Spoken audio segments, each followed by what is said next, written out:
10 লাখ টাকা প্রাইজ মানির জাতীয় ব্যাডমিন্টন আগামী মাসে। বিভিন্ন ডিসিপ্লিনের ধারাবাহিকতায় এবার জাতীয় আসরে দেখা যাবে প্রবাসী শাটলার। এসিবিন উডেন ফোরে চলছে খেলোয়াড়দের অনুশীলন, তবে আসর ঘিরে শীতাতপ নিয়ন্ত্রণের বিকল্প ব্যবস্থা করছে ফেডারেশন। এক বছরে বিরতি দিয়ে জাতীয় ব্যাডমিন্টনের প্রস্তুতি, শাটলারদের উচ্ছ্বাস আছে, তবে এসিবিহীন ভেন্যুতে অনুশীলনে ক্লান্তির ছাপ স্পষ্ট। 10 লাখ টাকা প্রাইজ মানি জাতীয় আসর, যা শাটলারদের বাড়তি আকর্ষণ।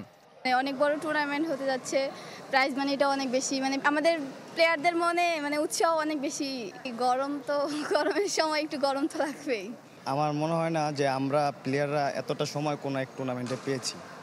প্রত্যেকবারই টুর্নামেন্টের ডেট দিয়েছে, ক্যান্সেল হয়েছে বারবারই। সবার একটা এক্সপেকটেশন আছে সামনে টুর্নামেন্টে ভালো রেজাল্ট করার জন্য, তাই সবাই ভালো মতো প্র্যাকটিস চালিয়ে যাচ্ছে।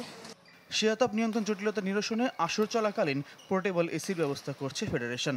প্রাইজ মানির অঙ্কে আগের যে কোনো আসরকে ছাড়িয়ে যাওয়ার অপেক্ষায় আসন্ন জাতীয় আসর।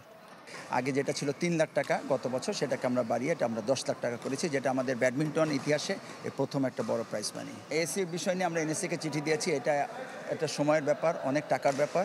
এই জন্য আমরা ফর এ ওয়াইল আমরা 100 টন পোর্টেবল এসি এখানে দিচ্ছি, জাস্ট টুর্নামেন্টের 5 দিন। এটা ফেডারেশনের থেকে আমরা ব্যবস্থা করতেছি। এবার একাধিক প্রবাসী শাটলারকে দেখা যেতে পারে জাতীয় টুর্নামেন্টে।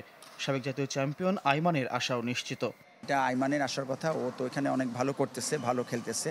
তো এবার বোধহয় খুব সম্ভব ও ন্যাশনাল স্টেজ এবার খেলবে, আমি যতদূর জানি। 14 জুলাই শুরু হবে জাতীয় ব্যাডমিন্টন, এর আগে 6 জুলাই পর্যন্ত থাকছে এন্ট্রির সুযোগ। ফয়জুল ইসলাম, চ্যানেল 24, ঢাকা।